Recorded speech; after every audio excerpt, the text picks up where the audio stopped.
This is Channel 4 recalling 8 seconds in July that meant very different things to two world-famous cyclists.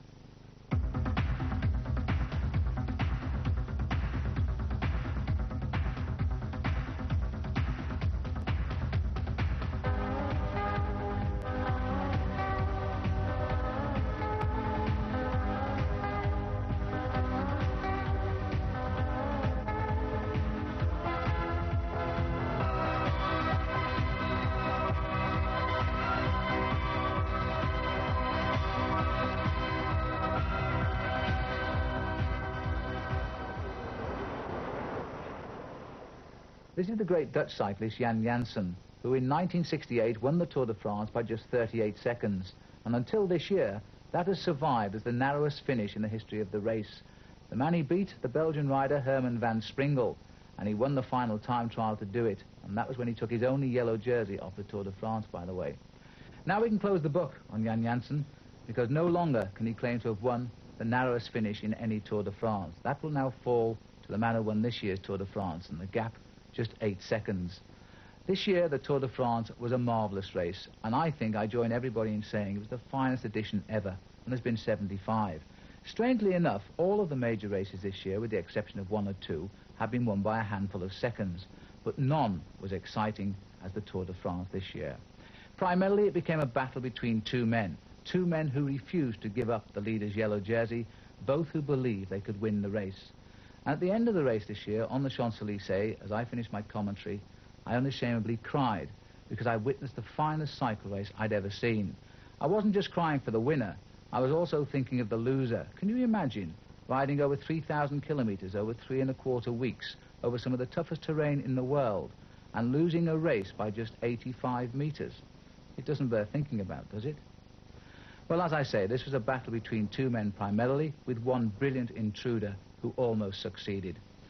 When you've got 198 cyclists in a race, you've also got a lot of human stories, riders who are in the race for other reasons. And during this next hour of our coverage and our look back, we're going to tell you a little bit about them too. It's a time of the year when we all want to reflect, and there's no finer summer of cycling to reflect on than this year's. It was without doubt the best. So our story begins on July the 1st in the city of Luxembourg. And when the 3,000 followers of the Tour de France assembled in Luxembourg, they could never have imagined a more amazing beginning.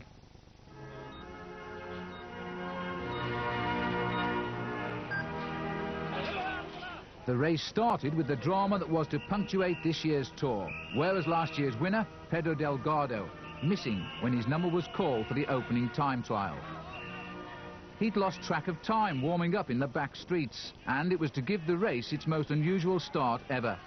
Delgado's late arrival would be added to his time for the 8 kilometres race, and last year's winner would soon be the tail-end Charlie. What a sensational start to the Tour de France this is, because Delgado now will have to go down to the mountains and take care of some fine riders in a rather fantastic way. Delgado comes to the line then. Look at this time, pushing him way off the leaderboard, conceding in what is really an hors d'oeuvre to the Tour de France, almost 3 minutes to a man who must be considered a danger in Eric Breukink. 12 minutes 48.3. Included in that time is a 2 minutes 40 seconds late start. Pedro Delgado is now going to have to go into the Tour de France of tomorrow knowing he is already way behind some of the most dangerous men in the race. At best, it was embarrassing for the Spanish star, and Paul Shaw imposed the question everyone was asking. Vous avez fait un petit problème avant le départ de prologue. I wonder if you could explain to us exactly what happened. Well, we are saying I wanted to go away from the departure line, and I thought I still had enough time left for a little warm-up, so I did. And when I came back, everybody told me, you're late, you're 2 minutes late. It was a big surprise to me. Unfortunately, it was true. I had lost some time, but it's my fault. There is no other explanation. It's totally my fault. So Delgado began his Tour de France defence in last place, 2 minutes 54 seconds behind Eric Breukink of Holland, with Laurent Fignon second. The next day, the morning's road race of 135 kilometres was won by Cássio da Silva, a Portuguese rider who was brought up in Luxembourg, Almost a home win, and it gave Da Silva the yellow jersey. Delgado even tried an attack in the morning's race, but later in the afternoon's team time trial, the nightmare continued. Now look at this, Delgado's blown up. His legs have gone, the team have also gone at the moment. Now the heads are turning. This is an amazing story, and it's ongoing for Pedro Delgado, the centre of the doping controversy a year ago. And now he's here. He arrives late for the start in the prologue. He makes a 2-minute 42-second late start. He finishes last of the lot. He's last in the Tour de France at the start of the day, and he is now in all sorts of trouble in the team time trial with the team of which he is the captain. Delgado was now almost 10 minutes behind the pace after only 200 kilometres of the event.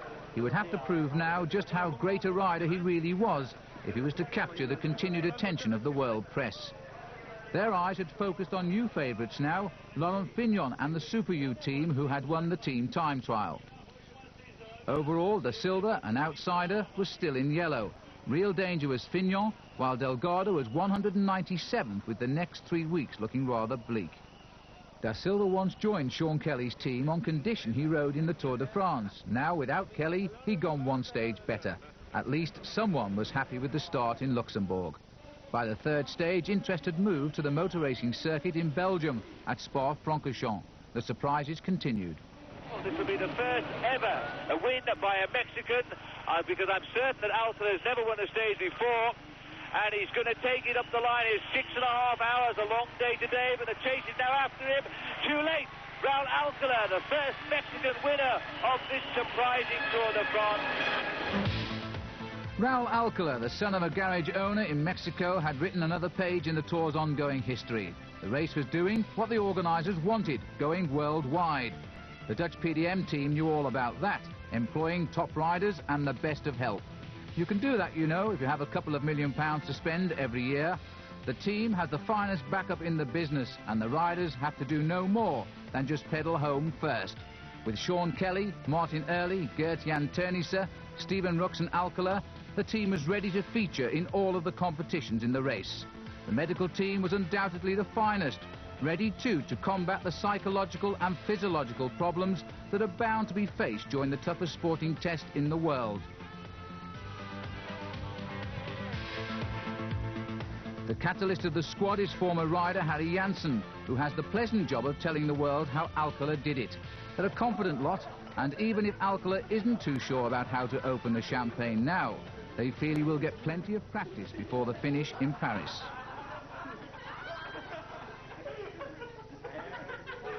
After Spa, there was little change overall. Alcala was 6th, Da Silva still led, and Fignon had slipped to 4th. Now came the roads known as the Hell of the North. The feared tracks of northern France, designed to break both equipment and rider. There's a crash here as we go back. The TVM boys are in all sorts of trouble. TVM, and this rider here is Jan Siemens, who's gone into the ditch, and this is always the danger, because when the bunch is chasing, the men on the outside tend to get flicked off into the ditch. But despite all of the day's unique problems, most of the field fought out the finish, and it was surprised by Dutchman Jelle Nijdam, who escaped in the final kilometre to win clearly. Nijdam has developed into a complete all-rounder this year, but this particular win over such bad roads gave him perhaps the most pleasure. And Britain's former Olympian Sean Yates, still smiling, despite having collected a few souvenirs from hell. The opening act of the Tour was over, and Delgado was the principal victim of the early rounds. Now the long transfer from the French-Belgian borders to Brittany, and the first big time trial from Dinard to Rennes. This, said the experts, was where the race was to begin, and Delgado had to show he was not out yet. At last, something was going right for the man from Segovia. The sun was shining. He'd had an early start among the lesser lights for the 73 kilometres ride, and the chance to break out of the anonymity of the field. All the way along the undulating route, Delgado was, not surprisingly, setting the best time. But of course the favourites were still to come. His time of 1 hour, 38 minutes, 36 seconds was the target for the rest, including Le Monde, to beat. The weather had changed now too. It was raining hard.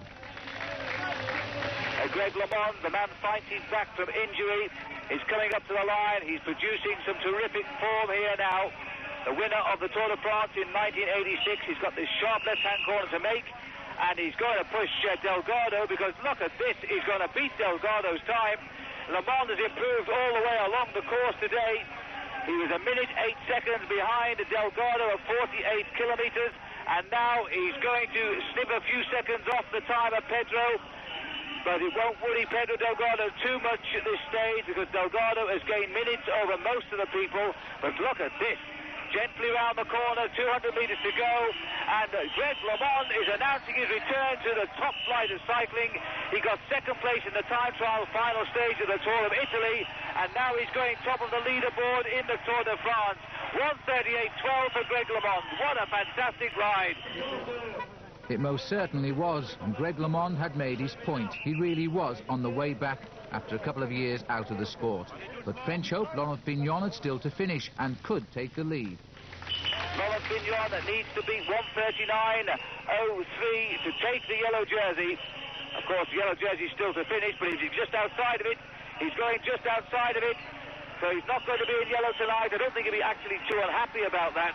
1:39.9 on the line for third best at the moment. This place is Sean Yates. Fignon was emerging as a daunting challenger for a third Tour de France win, but Greg LeMond had denied him the lead, and it was the American who took the first yellow jersey since he won the Tour in 1986. After being plagued by sickness and injury, this was LeMond's first ride since that year. This was worth far more to him, as he triumphed over immense adversity. He'd come back literally, almost from the dead. In 1986, he was the first American to win. Then he received the full force of 200 shotgun pellets in his back while hunting. Life took a tragic turn.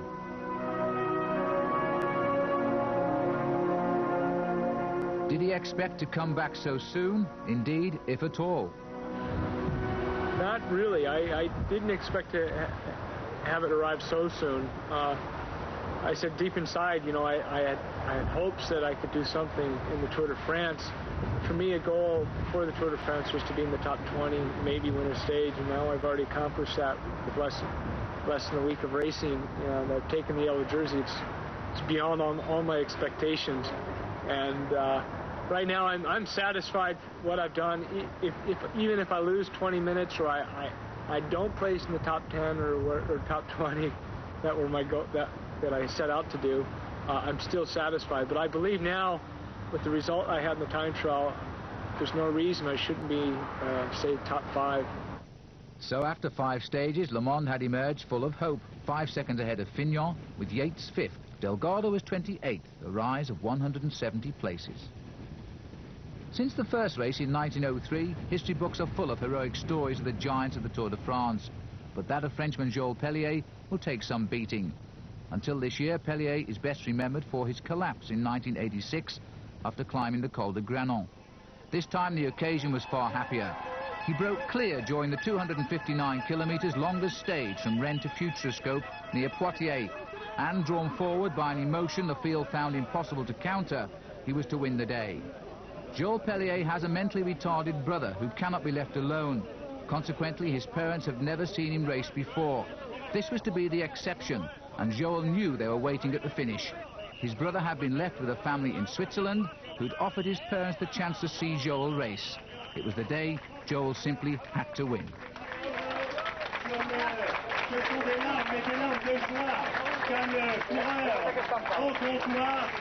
At Bordeaux the next day, sprinter Etienne de Wilde was first home, but the overall situation remained unchanged by a routine day. Sean Kelly, however, was building a big lead in the points competition in his attempt to become the first rider ever to win the green jersey 4 times. And another Irishman, Dubliner Martin Early, was also flying the PDM colours with distinction by winning in Pau. Down the last bend now, and it's all very casual for Martin Early. There's not even the need to hurry. This is a marvellous victory. He's won a stage in the Tour of Italy before. Martin Early wins for Ireland here in Pau. Well, it's fantastic. It's absolutely fantastic. The Pyrenees had arrived, and Le Monde was still guarding 5 seconds advantage over Fignon. Marie and Yates would soon fall out of contention, and Delgado, well, his home was only just the other side of the Pyrenees. The support would be all for him. A devout Catholic, Delgado had every reason to feel inspired in Lourdes, the religious centre of France. So it was the turn of his Reynolds team to attack, and Delgado opened with his first ace. Teammate Miguel Indurain set the pace.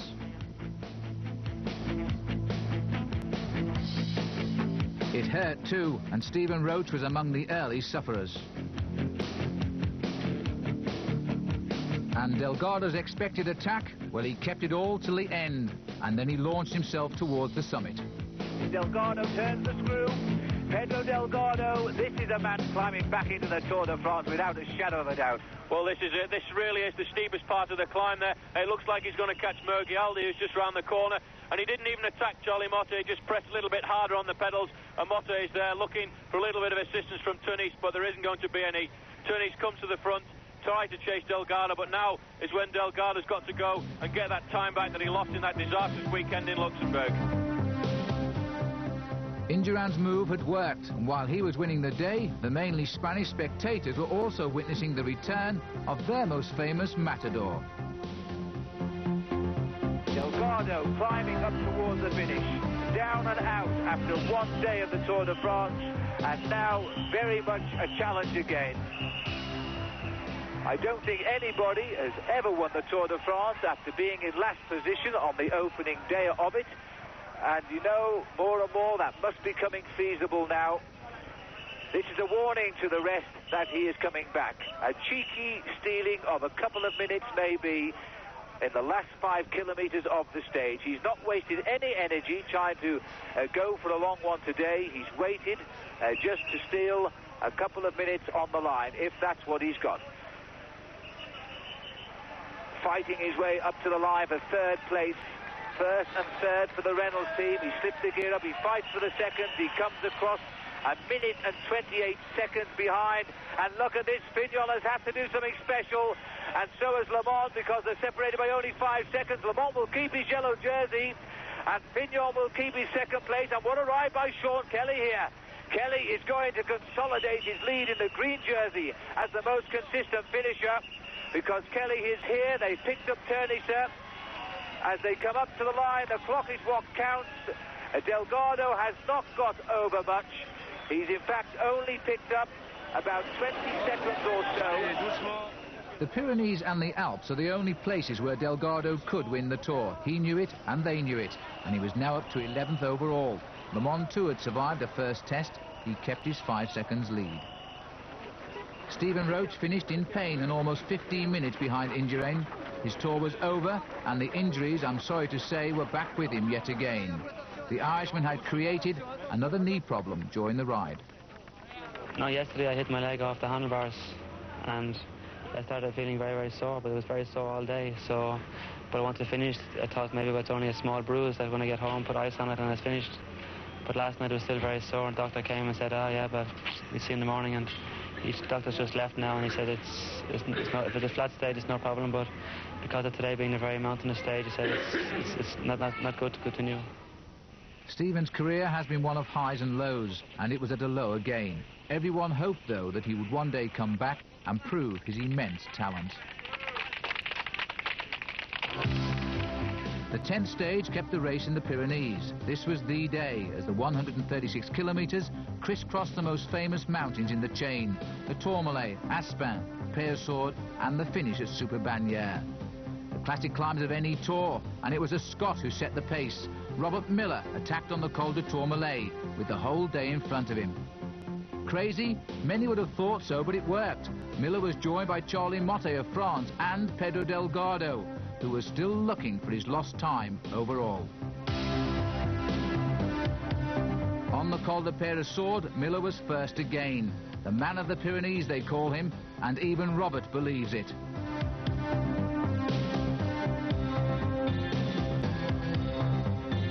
Just the final climb to the finish to come, and Miller needed victory to end a perfect romp in the mountains.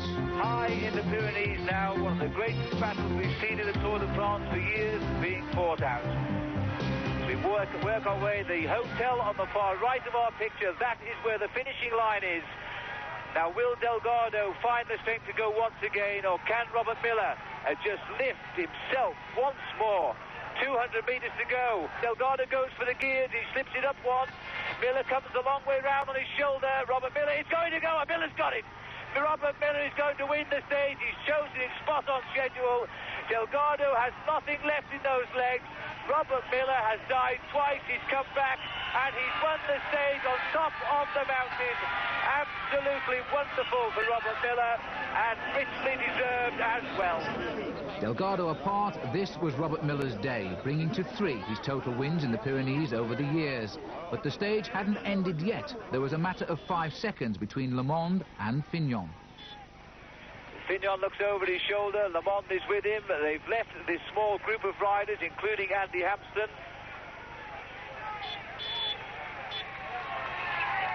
But that attack by Fignon has hurt. There's no question about that. And Le Monde has been grateful he's answered the call, but there's a gap opening again.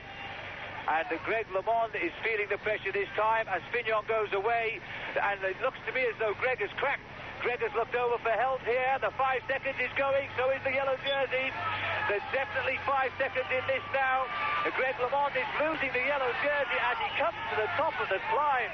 This has been a most remarkable day in the Tour de France. Greg Le Monde has cracked. As they say in cycling, he's hit the wall, and he's being passed by his American counterpart, Andy Hampsten. The 5 seconds have suddenly become too much for Greg Le Monde, and in the last few yards of the Tour de France today, Laurent Fignon will be in yellow tonight. Fignon gained 12 seconds to wipe out his 5 and lead by 7. The Frenchman had badly wanted the lead, and now he got it. The Pyrenees were over, and France was smiling, but not for long.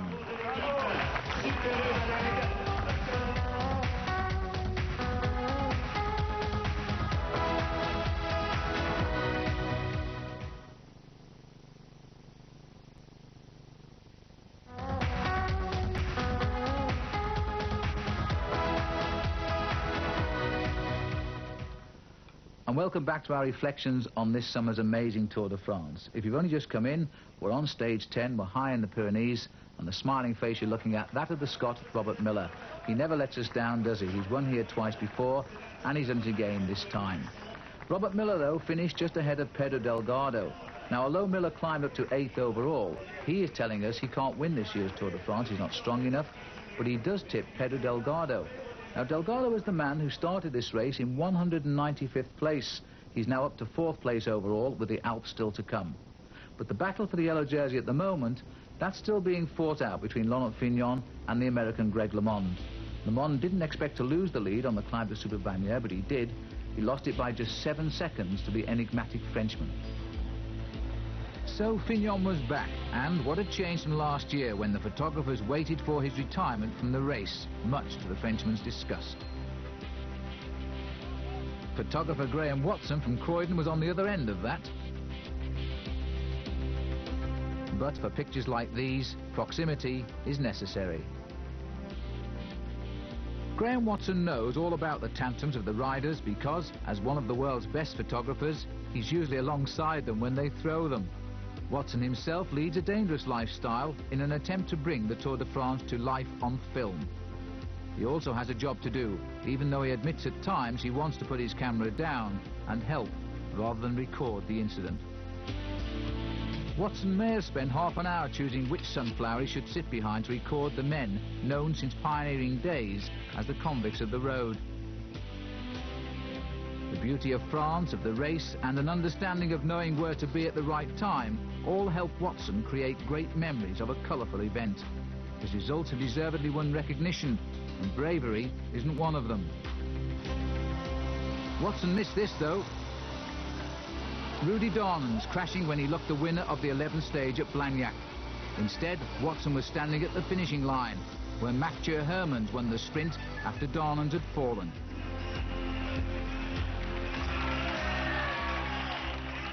The 12th stage was a sad one for Ireland, who'd only 4 riders in the race. After Roach, it was Paul Kimmage who called it a day. Not just in the Tour, but forever. He's never raced since. Failure and pain are the two things feared most in any tour. This year was no exception.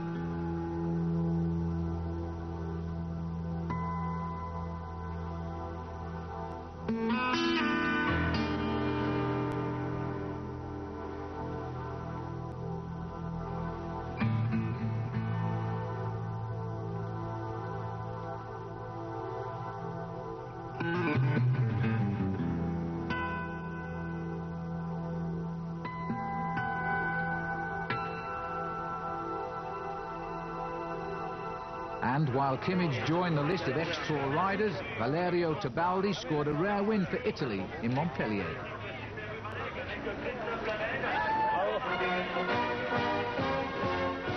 And so to Bastille Day, this year celebrating 200 years. All eyes were turned to France, who'd won only one stage so far.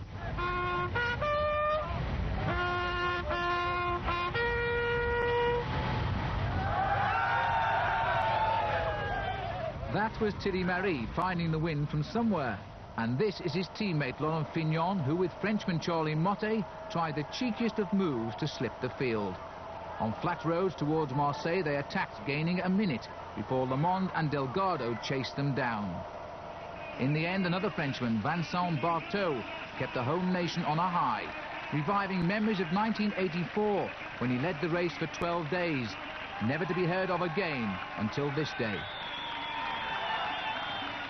The race was moving towards the next battlefield, the magnificent Alps. 152 riders survived from the 198 who'd left Luxembourg. And with the big climbs to come during the next few days, no one was over-anxious. In the end, Jelle Nijdam added a second stage to match the one at Wascal. Again, he slipped the field in sight of the finish. So, Fignon faced the Alps with a 7 seconds lead over Le Monde. Motte was third, and Delgado from 198 to 4. Even the riders thought he would win. Delgado's going to make a brilliant comeback. Delgado. Who do you think is going to win the Tour de France this year? Normally, maybe Delgado, but Le Monde is also strongest. Pedro Delgado. I think Delgado is a big favourite because, you know, he took so much time and he did such a good ride in the Pyrenees. And I think in the time that he will take a fair bit of time, maybe a minute and a half from Fignon. I'd say Delgado and myself. Bon, on approche le dernier semaine du Tour de France. Qui est ton favori pour gagner le Tour? Delgado. Oh, I hope Greg LeMond. Delgado. Everybody respected the climbing ability of Delgado, who was back in his beloved mountains again. From Gap, the riders faced a mountain time trial to Merlette. The pendulum was about to swing once more. Individual mountain time trials are vicious affairs. They call for maximum effort. You can't hide. It's a moment of truth. Sean Kelly, vous êtes deuxième temps pour l'instant. Est-ce que ça vous surprend?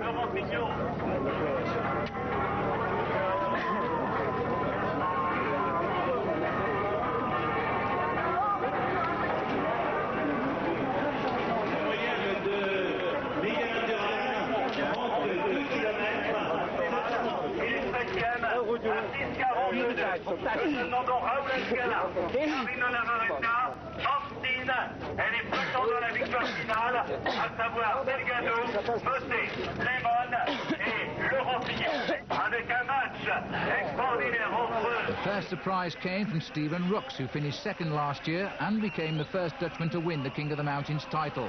Now he could time trial as well, and he set the best time of the day.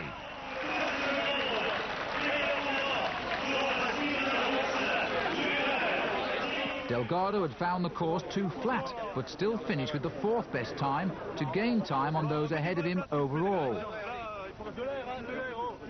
Behind Delgado, Le Monde was again proving just what a threat he was. Well, Indurain is still third, 1:11.25. Delgado, 1:11.31.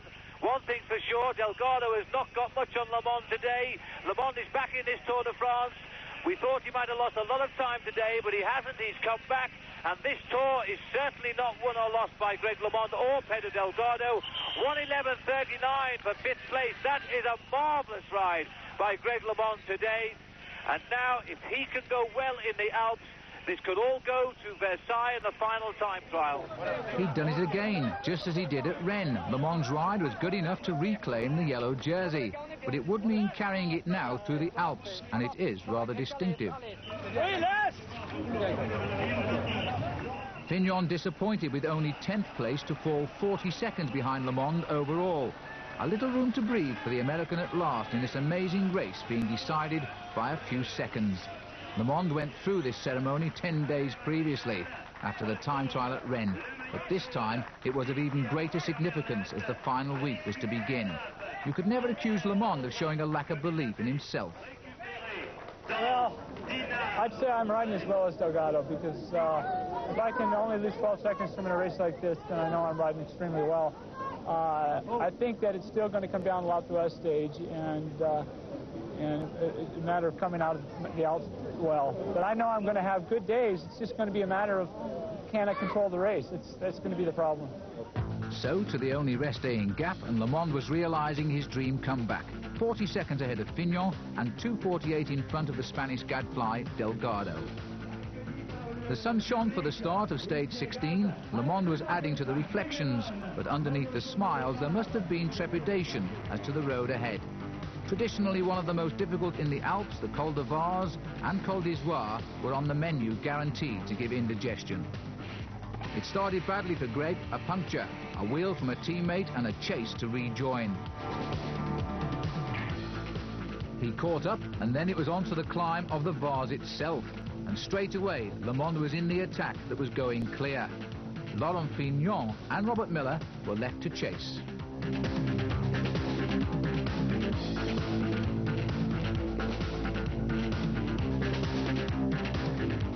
And on the Col d'Izoire, where many tour greats had collapsed, Delgado was again tightening the tourniquet.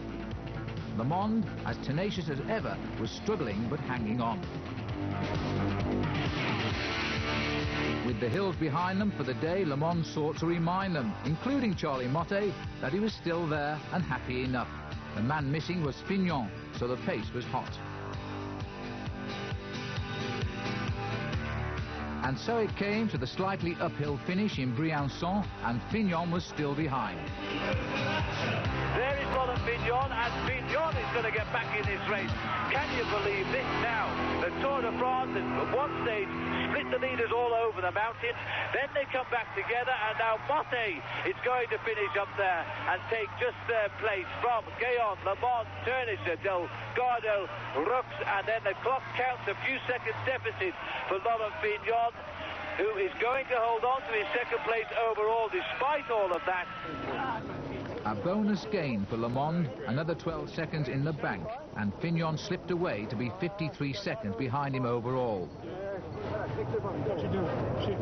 The others too were still there, Motte looking strong now. Delgado, Rux and Ternisser were all well known to the American.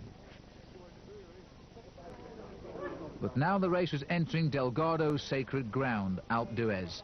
He retired here in 1986 on hearing of the death of his mother and when lying 5th overall.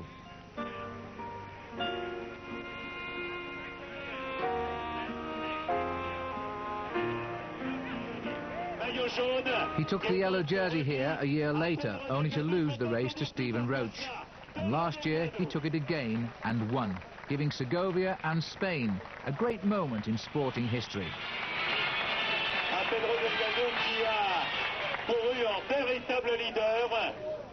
Now the crowds are waiting in their thousands, mainly Dutch, to see what the mountain with its 21 numbered hairpinning corners would produce this time. The Dutch weren't disappointed when the attack came. It came from Gert-Jan Ternisser, the Dutchman whose flowing locks have earned him the nickname Hiawatha, or the Wizard of Oz, the town where he comes from.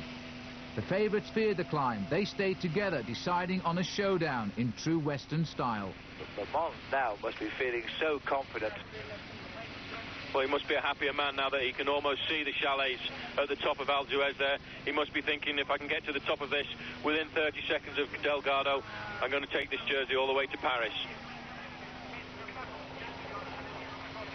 Riding his own quiet race at the front. Never panicking, never seeming to feel the effort. Ternisser is heading up towards Alpe d'Huez. His lead coming down all of the time. but there's still a chance that he will hold off this group here. I think that's Robert Miller just ahead, and the group are picking him up at the 4-kilometre banner here. So Miller has been swept up too, and there's Fignon having a go with 4 to go. And Delgado has not reacted. Laurent Fignon lost a few seconds yesterday. He's going to take them back and more, because Laurent Fignon has gone, and Delgado, who's worried about Delgado now, because Le Mans must react. Le Mans could lose the yellow jersey here if Laurent Fignon gets the time in these last 4 kilometres.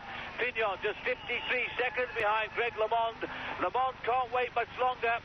This might even help Delgado, because if Le Mans doesn't react, Delgado won't react. Le Mans loses the yellow jersey, and who gains then? Delgado's reacted straight away there. Look at Greg. Greg is cracked up. He can't get the wheel. He can't follow Delgado. Delgado's gone away. Fignon's up the road in front, and Greg is really suffering to get that rhythm going. Now's the time when Greg's got to really deep into his reserves and try and get all the courage he's got. He's got to die 10 times and come back again. Greg LeMond seemed to be riding to the top of Alpe d'Huez, in control of the situation. Now he finds the only man to help him won't. It's Rondon, the man who's kept the pace so high. He's allowed a springboard for Fignon. Now Delgado looks over his shoulder and sees at last Greg LeMond is not with him. The crowd now, who waited at the top of the mountain for a week, many of them to see the action, now are getting what they came for.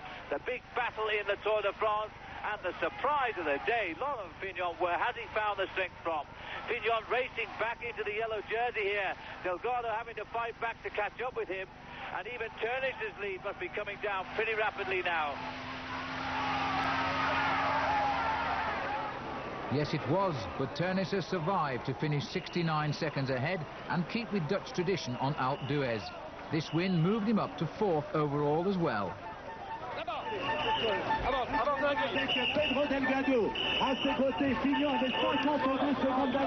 In the sprint for second place, Delgado beat Fignon, but must have been impressed by the Frenchman's show of defiance.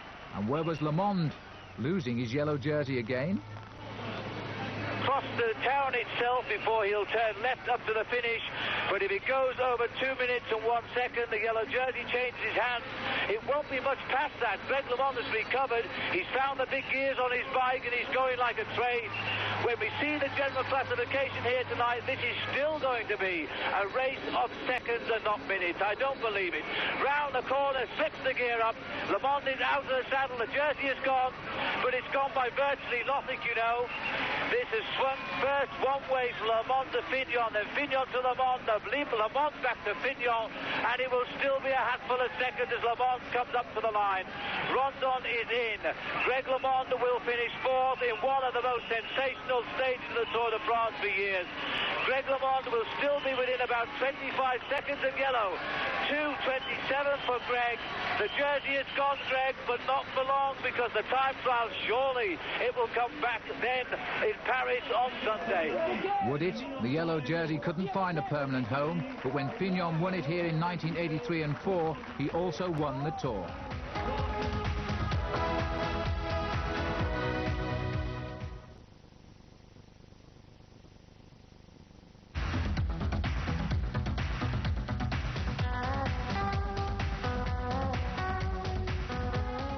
Hello and welcome back to our ongoing coverage of this summer's Tour de France. I did promise you at the beginning of the programme it would not be for the faint-hearted, and it would be the finest battle between two riders in the memory of the race itself. The two riders, Laurent Fignon of France and Greg LeMond of America, and between them they shared the lead of this race almost since the beginning. Now we're in the Alps at the end of stage 17, and the lead is back with the Frenchman Laurent Fignon. Now Fignon, when he won the Tour de France in 1983 and 1984, he took his leader's yellow jersey right here on the climb of Alpe d'Huez, and he didn't lose it again all the way to Paris. This is the overall situation. 26 seconds behind Fignon is the American LeMond. 1 minute 55 seconds behind the two of them is the Spaniard Pedro Delgado, last year's winner. Now time is running out for Delgado, so too are the mountains. Once we leave the mountains, Delgado knows he will lose this Tour de France. So Greg LeMond will do well to remember that Fignon took the lead he never lost right here. It seemed the right time to ask Fignon, did he feel he'd won the Tour de France now? Now that I'm leading, I have a good chance, but 26 seconds is not a lot. And in the last time trial, I will have to be very strong to beat Greg, who is normally stronger than I in a time trial. It will be very tight, very tight. Fignon, the man the French love to hate, was on top again, and not satisfied with his 26 seconds lead, he needed more. Fignon now desperately trying to gain a few more seconds so that he doesn't have to worry about that final time trial in Paris on Sunday. He's still got one more reasonably tough day in the Haute-Savoie down on the Swiss frontiers, but if he can just get a couple of more seconds now, he knows he won't have to worry too much anymore. Greg LeMond must be waiting for his moment now, Paul, to accelerate past Delgado and try and catch up. I think probably what he's waiting for, LeMond, is he'll wait to the top of this climb. He'll let Delgado set the pace on the climb, because that's where Delgado is in his best position. And Greg, I think, is waiting till we get to the top, and he'll try and help Delgado when we get on the plateau, because there's then still 15 kilometres of plateau before we get to the bottom of the last climb. But at the moment, Fignon is actually going away, and Delgado's given up. He swung across and said, well, look, Greg, you're the man who wants to win the Tour de France. It's up to you to do it. They're all sitting up. Turnisse isn't doing anything either. They've completely stopped racing. They've completely stopped racing. Delgado is fed up of making the pace. He's accelerated again now. LeMond, quite obviously, was not going to defend his position. Neither was Turnisse, and we could well be looking at the moment in this marvellous Tour de France when the three riders have admitted that Laurent Fignon is the best. LeMond would not take up the chase. Turnisse knows he's in a hopeless position. He's in fourth place with over 5 minutes behind. He can't catch that back. It really was then and there the moment that LeMond should have paid up and taken his share in the pacemaking. LeMond was gambling, and it took a cool nerve when his most dangerous rival was winning the stage to Villard-les-Lans, increasing his lead to a seemingly insurmountable 50 seconds. At this point, everyone thought Fignon had won the Tour. And let's face it, he deserved to. He'd worked out a lead of almost a minute. Delgado's chance had gone. Fignon only need worry now about LeMond. On the last steep climb of the Tour, LeMond was pushing the pace again. But the top 5 riders in the race stayed together on the 124 kilometres run to Aix-les-Bains. The 5 finished over 2 minutes ahead of a demoralised field, and LeMond showed he could win too, with Fignon taking second place. Overall, the 50 seconds remained. Did this mean LeMond had lost the Tour? No. 50 seconds is a very good advantage, but I tell you, he's going to have some sleepless nights, because I'm going to give it my all, and anything's possible. If he has a bad day and I have a good day, it's possible to take a minute out of him. So it's fight all the way. Not, maybe it's going to be a difference of 10, 20 seconds, but it'll be a very close Tour de France. He won't win. He won't beat me by 50 seconds. I don't think. Unless he has a great day and I have a bad day. In the comparative calm before the expected storm on the final day, the penultimate stage was won by the Italian sprinter Giovanni Fidanza, the team's second victory on a stage.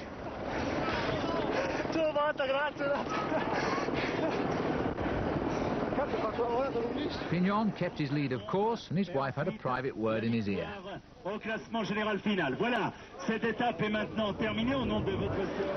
Then it was by train to Paris, and Fignon's war with the media continued. Just 24 kilometres remained.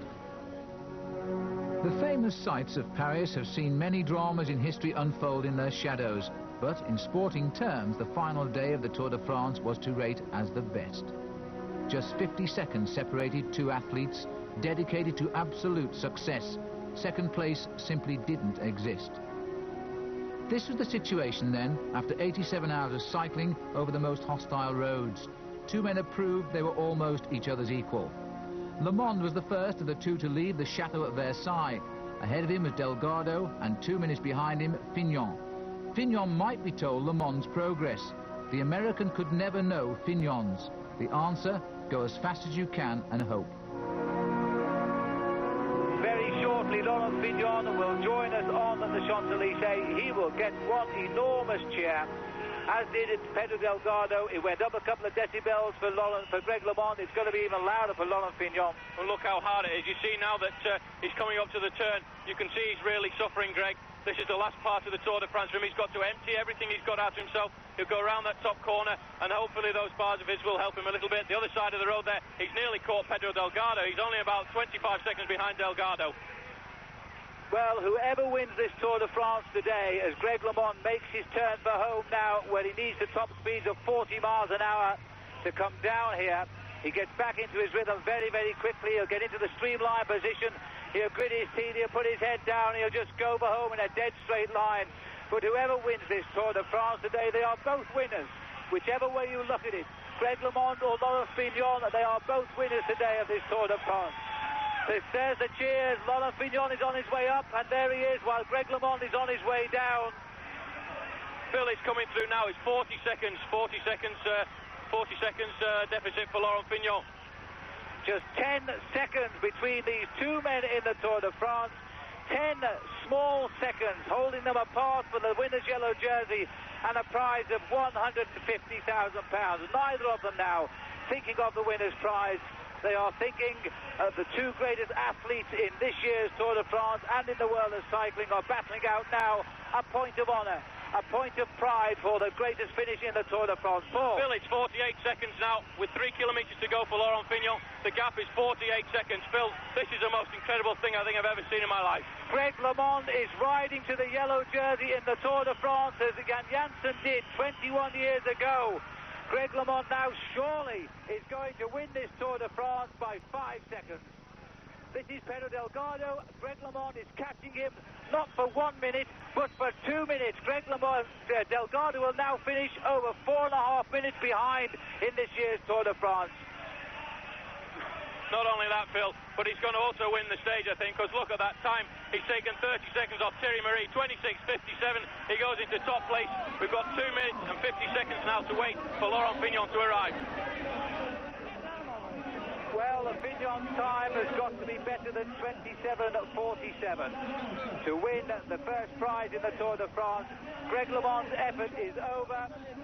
He is absolutely shattered here on the finishing line, and my goodness me, well he might be. Greg LeMond has done the performance of his life. Laurent Fignon is heading up to the turn here. We're still being told the difference is 48 seconds, 2 small seconds away. Paul Schoen has worked out that he must cross the line in 27 minutes and 47 seconds to win the Tour de France. And don't forget, win it on his own soil in Paris. I can never believe that this is the end of this year's Tour de France between two riders who have totally refused to concede defeat whenever they have gone out on the bicycle every day. The yellow jersey has got dizzy. It's never known on whose shoulders it was going to be worn the day after. All it knew was it would either be that of Laurent Fignon or that of Greg LeMond. 27.47. Fignon, we know, is not going to match the time of LeMond. He's won his second big time trial in the Tour de France this year. It's going to be his most important. 50 seconds after that time of 26.57 is what Laurent Fignon must do now as he comes home. We're beginning the countdown as the crowd lean forward and Fignon suffers all kinds of hell out there now. He could be losing the Tour de France by the blink of an eyelid on his own doorstep. 44, 45, 47, and Fignon has lost the Tour de France. As Greg, I beg your pardon, 27.47. The excitement is overcoming even me now. As Fignon gets the entourage, he's now within a minute of the line, the long length of the Tour de France down to the finish. It must seem like an eternity. Well, Fignon's got 43 seconds to do it, Phil. It seems like an awful long way. He's given everything. Look at that armada of motorbikes behind him. It's just going to be on the line, Phil. It's going to be 1 or 2 seconds either way. I really don't know what. It's incredible. So the Tour de France comes down to the climax it's always stressed it would be. These two men have been Siamese twins throughout the race. Now the cord is broken and it looks like Greg LeMond might, but look at the finish by Fignon. They're all turned off. It's going to be close. 27.47 he must do. The clock is counting down. So are the meters to the line. This is going to be incredible. Fignon is bouncing off the barriers here. He's lost the Tour de France. The crowd has realised it. Laurent Fignon has lost the Tour de France. Right on the line as he comes over. 55 seconds his countdown. He has lost the Tour de France by 8 seconds. Can you believe that? Laurent Fignon has lost the Tour and Greg LeMond has won it. And Fignon has fallen over right in the crowd and collapsed on the floor. This is the end of the Tour de France, and Fignon is down on the floor in amongst that crowd. We make his defeat 8 seconds. Can you believe it? After over 2,000 miles, we've come down to the last 200 meters of the most incredible sporting event in the world at any time. My goodness me, it was. The elusive yellow jersey that had broken so many hearts since it was introduced in 1919 added one more to its list. But in sadness for Fignon, LeMond's story was one of triumph. A refusal to believe his career was finished, faith in himself was restored. Where did he find his strength from? I tell you, I don't know where it's coming from. I believe that I prayed a lot, and I've been very dedicated, and my wife, my family's been so supportive, and it's been a hard comeback, but things started turning around a month before the Tour de France, and a lot of people didn't think I was training and working that hard, but let me tell you, I've been putting out 100% for 2 years now. And what's it like between you and Fignon now? What did he say to you on the podium? Oh, he said congratulations, but what can you say? If I was in his shoes, I would be very upset to lose the Tour de France by 8 seconds. But I think I would have been more upset if I would have lost it by 1 second.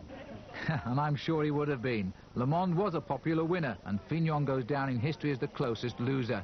Delgado was great too, from 198th in Luxembourg to 3rd in Paris. Of the rest, Sean Kelly won his record 4th green jersey and finished 9th, while Glasgow's Robert Miller was 10th. Martin Early, though, the winner of Pau, well, he finished 44th. And Sean Yates, who came close to leading in the opening week, 45th. Last man was Mathieu Hermans. It's the time of the year for reflection, and I'm just wondering now what Laurent Fignon is thinking back home. After all, he lost his Tour de France by 8 seconds. That must be hard to swallow. He's a Frenchman, he lives in Paris, and the French were celebrating the 200 years after the storming of the Bastille.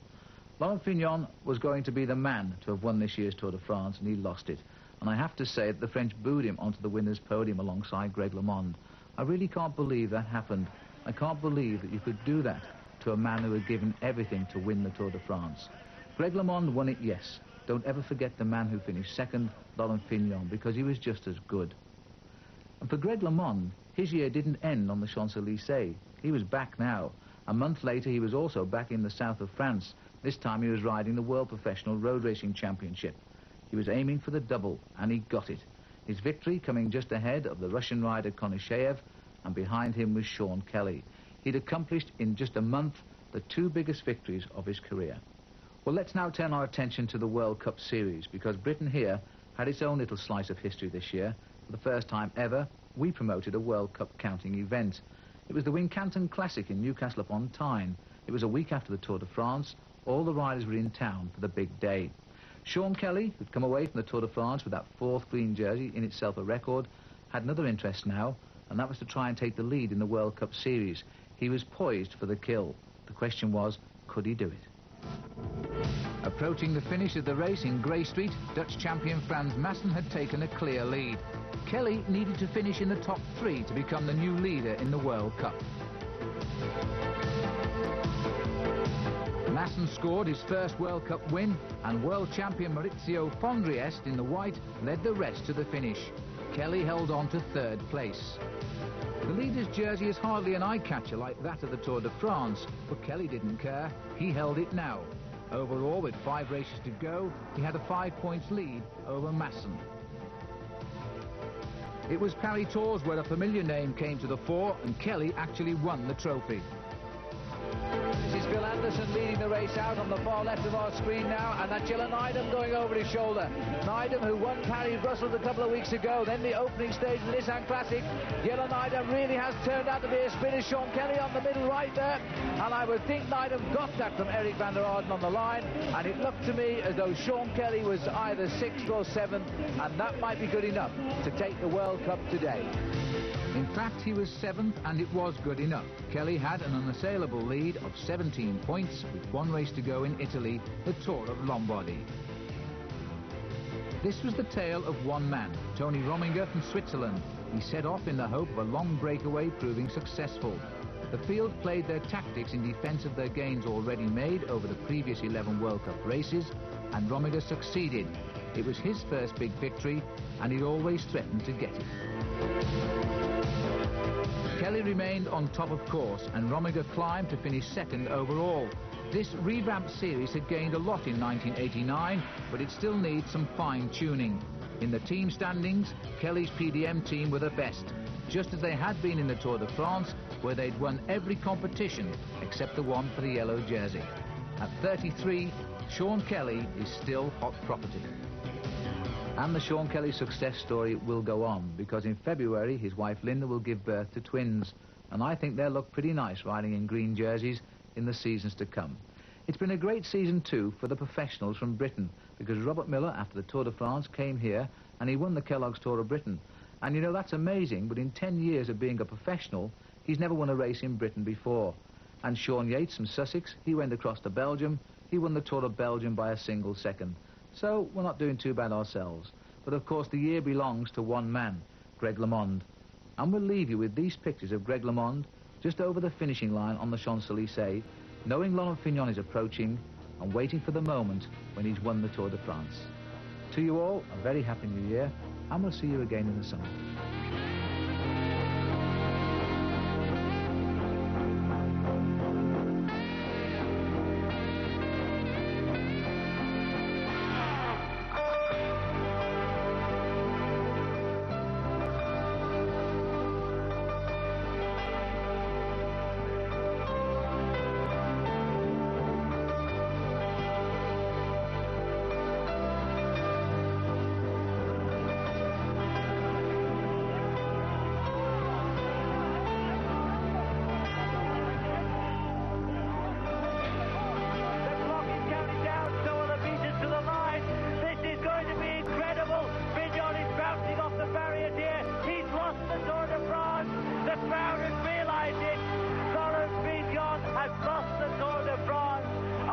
On the line as he comes over, 55 seconds, his countdown, he has